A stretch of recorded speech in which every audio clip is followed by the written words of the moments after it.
السلام علیکم ورحمۃ اللہ وبرکاتہ۔ اعوذ باللہ من الشیطان الرجیم، بسم اللہ الرحمن الرحیم۔ ولو بسط اللہ الرزق لعبادہ لبغوا فی الارض ولکن ینزل بقدر ما یشاء۔ سامعین محترم، سامعات، دنیا کا دستور ہے اگر کسی چیز کی فراوانی ہوتی ہے تو اس کی قدر اور منزلت، اس کا مقام اور درجہ کم ہو جاتا ہے۔ ہم نے دنیا میں یہ دیکھا، منڈیوں کے اندر اگر سبزیوں کی فراوانی ہو جاتی ہے تو اس کی قیمت کم ہو جاتی ہے۔ ہم نے دیکھا فروٹ اگر زیادہ آ جائے تو اس کی قیمت کم ہو جاتی ہے۔ ہم نے دیکھا جس چیز کی بہتات ہو جاتی ہے، کثرت ہو جاتی ہے، اس چیز کی قیمت کم ہو جاتی ہے۔ لیکن اللہ تعالیٰ نے جو دستور اس قرآن کریم میں بیان کیا ہے وہ انسانوں کے متعلق اللہ نے بیان کیا ہے۔ اللہ رب العزت ارشاد فرماتے ہیں کہ یہ جو رزق ہے ہم اپنے اندازے کے مطابق، انسانوں کی ضرورت کے مطابق، اللہ اپنے بندوں کی ضرورت کے مطابق اس رزق کو آسمان سے نازل کرتے ہیں۔ اور اس کی دلیل کیا ہے؟ فرمایا وَلَوْ بَسَطَ اللَّهُ الرِّزْقَ لِعِبَادِهِ لَبَغَوْا فِي الْأَرْضِ۔ اور اگر اللہ تعالیٰ رزق کو کشادہ کر دیتے، عام کر دیتے، ہر بندہ ہی ایک دوسرے کے لیول پر ہوتا رزق کے حساب سے، اس کے پاس بھی ساری دنیا کی آسائشیں، ضروریات اور سہولیات ہوتی، گاڑیاں، بنگلے، جہاز اور معدنیات، سونا، چاندی اور جتنے بھی قیمتی دھات ہیں وہ بھی اس کے پاس ہوتی، سب کچھ اس کے پاس ہوتا۔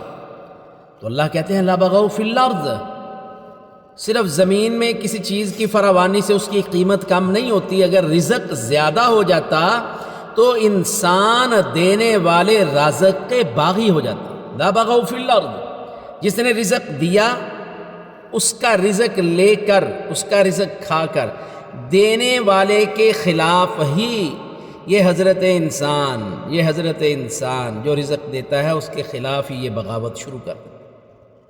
وَلَٰكِن يُنَزِّلُ بِقَدَرٍ مَّا يَشَاءُ، لیکن اللہ تعالیٰ کہتے ہیں ہم جس طرح چاہتے ہیں قدر ضرورت کے مطابق انسان کو رزق دیتے ہیں۔ تو اس فارمولے سے یہ پتہ چلا ہے انسان اس کے پاس رزق زیادہ آ جائے اور اس کے اندر بندگی نہیں ہے تو یہ اللہ کا نافرمان ضرور بنتا ہے، بغاوت کرنے والا ہو جاتا ہے۔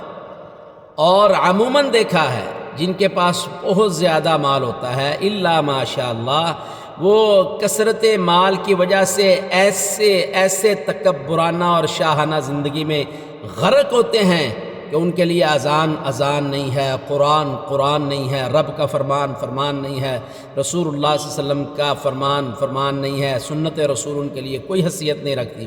ان کا معیار اور سٹیٹس صرف مال اور پیسہ ہے، اپنی برابری کے انسان ہیں، اپنی کمیونٹی ہے، اپنی سوسائٹیز ہے، اس کے علاوہ وہ انسان سوچتا ہی نہیں ہے۔ اور اللہ نے تو یہ انسان کو پیدا کرنے سے، زمین اور آسمان کو پیدا کرنے سے 100 سال پہلے اس کتاب قرآن کریم کی تلاوت فرمائی ہے، اس میں پڑھا، اس میں تحریر کیا۔ قرآن کو جب لکھا تو اللہ تعالیٰ نے یہ اس میں لکھ دیا وَلَوْ بَسَطَ اللَّهُ الرِّزْقَ لِعِبَادِهِ لَبَغَوْا فِي الْأَرْضِ وَلَٰكِن يُنَزِّلُ بِقَدَرٍ مَّا يَشَاءُ۔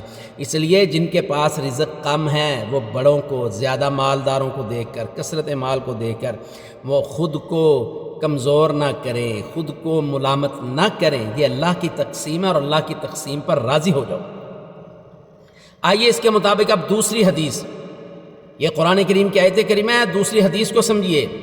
رسول کریم صلی اللہ علیہ وسلم نے ارشاد فرمایا کہ جبریل علیہ السلام نے، روح القدس نے میرے دل میں اس بات کو ڈال دیا۔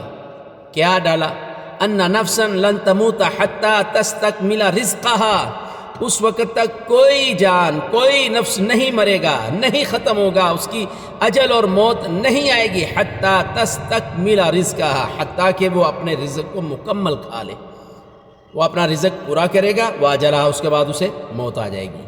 تو پتہ یہ چلا رزق ختم ہونے سے موت نہیں آتی، موت آنے سے رزق ختم نہیں ہوتا، بلکہ جب انسان کا رزق ختم ہوتا ہے اس کے بعد اسے موت آتی ہے۔ تو اس حدیث سے بھی ہمیں یہ سبق ملا کہ لوگوں کے پاس مال دیکھ کر اپنا من جو ہے اسے ملامت نہیں کرنی چاہیے، خود کو حقیر نہیں سمجھنا چاہیے، خود کو ذلیل نہیں کرنا چاہیے، اللہ کا شکر گزار بندہ بننا چاہیے۔ اور ہم اگر اللہ کا شکر ادا کریں گے، لَإِن شَكَرْتُمْ لَأَزِيدَنَّكُمْ وَلَئِن كَفَرْتُمْ إِنَّ عَذَابِي لَشَدِيدٌ، ہم اللہ کا شکر ادا کریں گے، اللہ ہماری نعمتوں کو بڑھاتا چلا جائے گا۔ اللہ ہمیں عمل کی توفیق عطا فرمائے۔ والسلام علیکم ورحمۃ اللہ وبرکاتہ۔